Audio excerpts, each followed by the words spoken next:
যে বিপুল সংখ্যক ভোট পড়েছে, যে শতাংশের কথা বারবার বলা হচ্ছে, তা নিয়ে গতকাল যে আসন সংখ্যা ছিল সেখানে কে কত আসন পাবে তা নিয়েও তরজা একেবারে তুঙ্গে পৌঁছেছে। প্রধানমন্ত্রী নরেন্দ্র মোদী কি দাবি করেছেন এবং তারই পাশাপাশি মমতা বন্দ্যোপাধ্যায় কি বললেন শোনাবো। पर मतदान हुआ है, जबरदस्त मतदान हुआ है। देश आजाद होने के बाद देश ने कभी ऐसा देखा नहीं जो इस बार बंगाल के लोगों ने करके दिखाया है। पहले चरण के मतदान ने ये पक्का कर दिया है कि कई जिलों में टीएमसी का खाता भी नहीं खुलेगा।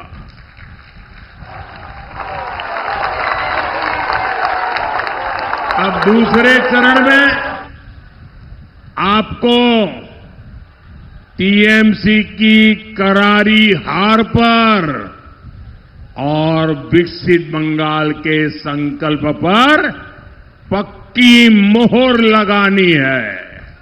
ये कल जो हुआ है उसका रिकॉर्ड तोड़ोगे? ये कल जिन्होंने मतदान किया है उन्होंने आपके लिए चुनौती खड़ी कर दी है। करोगे मतदान इतना? 8 तारीख में रिजल्ट निकालेगा तो देखेंगे জ্বলবেন আর লুচির মতো ফুলবেন। দেখে রাখুন, আমাদের যা মাইনাস জায়গাগুলো ছিল কালকে আমরা এগিয়ে গেছি। বিজেপি অনেক সিটে হারবে। এবারে মনে রাখবেন যা সিট ছিল তার অর্ধেকও পাবে না। সেই জন্য বাংলা কামড়ে আজকে অমিত বাবুকে মিটিং করতে হয়েছে প্রশাসনকে নিয়ে। ভয় দেখাচ্ছেন সবাইকে। কাকে ভয় দেখাচ্ছেন?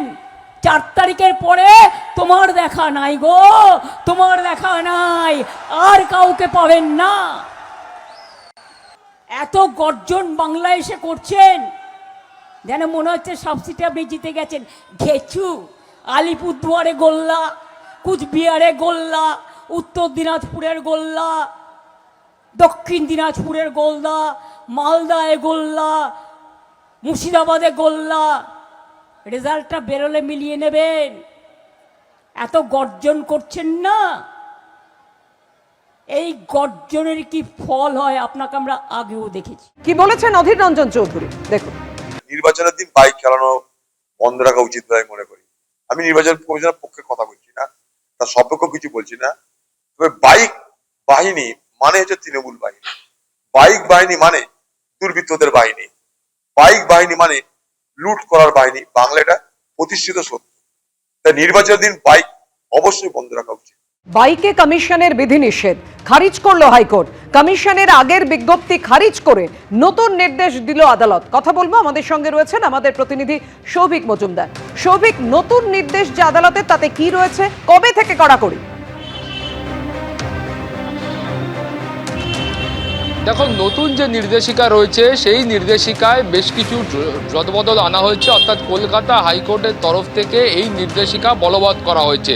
এখন কলকাতা হাইকোর্টের তরফ থেকে এই যে নতুন নির্দেশিকা আনা হয়েছে সেই নির্দেশিকায় বলা হয়েছে যে ভোটের দুদিন অর্থাৎ 48 ঘন্টা আগে থেকে কোনো রকম বাইক মিছিলের অনুমতি দেওয়া চলবে না। অর্থাৎ তুমি জানো যে বাইক মিছিল নিয়ে কমিশনের তরফ থেকে আগেও বারবার আপত্তি জানানো হয়েছিল যে বাইকের মিছিলের জন্য তারা কিন্তু আশঙ্কা প্রকাশ করছেন যে এই মিছিলের মাধ্যমেই অশান্তির সূত্রপাত হয় এবং সেই মিছিল থেকেই কিন্তু একাধিক জায়গায় গণ্ডগোল হয়। ফলে কমিশনের যে বক্তব্য ছিল সেই বক্তব্যের একটা প্রতিফলন আমরা নতুন যে নির্দেশিকা আছে সেই নির্দেশিকায় দেখতে পেলাম এবং সেখানে স্পষ্টত লেখা আছে যে ভোটের দুদিন আগে থেকে কোনো ধরনের বাইক মিছিলের অনুমতি দেওয়া হবে না।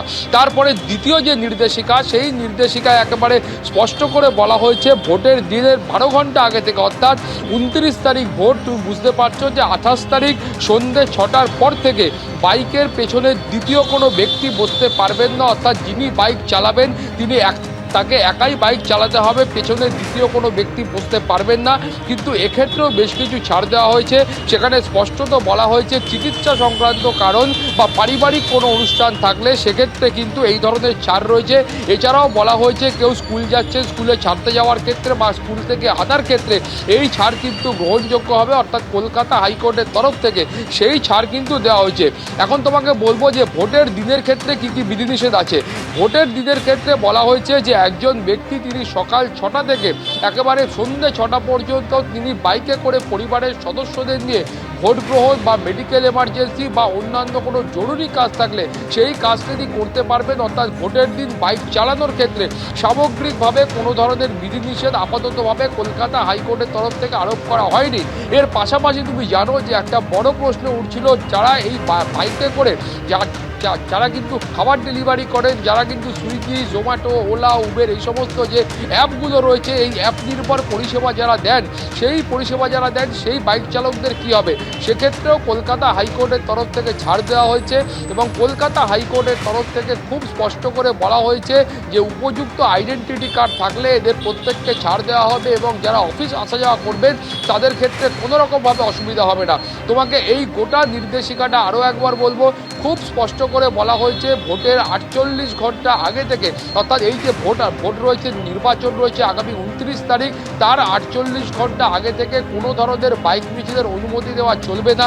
তার পাশাপাশি দ্বিতীয় নির্দেশিকায় বলা হয়েছে যে ভোটের আগের দিন অর্থাৎ 28 তারিখ সন্ধ্যে 6টা থেকে পরের দিন সকাল পর্যন্ত বাইকের পেছনে দ্বিতীয় কোনো ব্যক্তি বসতে পারবেন না। বাইক চালককে একাই থাকতে হবে এবং শুধুমাত্র মেডিকেল এমার্জেন্সির ক্ষেত্রে বা পারিবারিক কোনো অনুষ্ঠান থাকলে সেক্ষেত্রে ছাড় দেওয়া হয়েছে। ভোটের দিন বলা হচ্ছে অর্থাৎ 29 তারিখ, সেক্ষেত্রে বলা হয়েছে সকাল 6টা থেকে সন্ধ্যে 6টা পর্যন্ত কোনো ব্যক্তি তিনি পরিবারের সদস্যদের নিয়ে তিনি ভোট গ্রহণ কেন্দ্রে এবং মেডিকেল কোনো এমার্জেন্সি থাকলে তার পাশাপাশি পারিবারিক কোনো অনুষ্ঠান থাকলে সেই কাজের জন্য তিনি বাইক ইউজ করতে পারবেন, সেই অনুমতি কলকাতা হাইকোর্ট দিয়েছে। এছাড়াও যে মূল যে প্রশ্নটা উঠেছিল যে যারা অ্যাপ নির্ভর পরিষেবা দেন অর্থাৎ ওলা, উবের, সুইগি, জোম্যাটো এই সমস্ত বাইকের ক্ষেত্রেও কলকাতা হাইকোর্ট ছাড় দিয়েছেন এবং যারা অফিস যাচ্ছেন তাদের প্রত্যেকের কাছে উপযুক্ত আইডেন্টিটি কার্ড থাকলে তাদেরকেও কলকাতা হাইকোর্টের তরফ থেকে ছাড় দেওয়া হয়েছে। ফলে তুমি বুঝতে পারছো যে কলকাতা হাইকোর্টে যে মামলা হয়েছিল সেই মামলায় প্রথমত বলা হয়েছিল যে এই যে গোটা বিষয়টা অর্থাৎ নির্বাচন কমিশনের তরফ থেকে যে নির্দেশিকা দেওয়া হয়েছে সেই নির্দেশে সামগ্রিকভাবে এখানকার মানুষদের একটা অধিকার খর্ব করা হয়েছে বলে তারা মনে করছেন। সেই কারণেই কলকাতা হাইকোর্টের দ্বারস্থ হয়েছিলেন এবং সেই মামলার ক্ষেত্রেই এই নির্দেশ। পাপিয়া, ধন্যবাদ তোমায়। অর্থাৎ আপনাদের জানিয়ে রাখি, বাইকে কমিশনের যে বিধিনিষেধ খারিজ করলো হাইকোর্ট, কমিশনের আগের বিজ্ঞপ্তি খারিজ করে নতুন নির্দেশ দিল আদালত। দুদিন আগে থেকে নয়, ভোটের দিনের 48 ঘন্টা আগে থেকে এই কড়াকড়ি। এবিপি আনন্দ, এগিয়ে থাকে, এগিয়ে রাখে।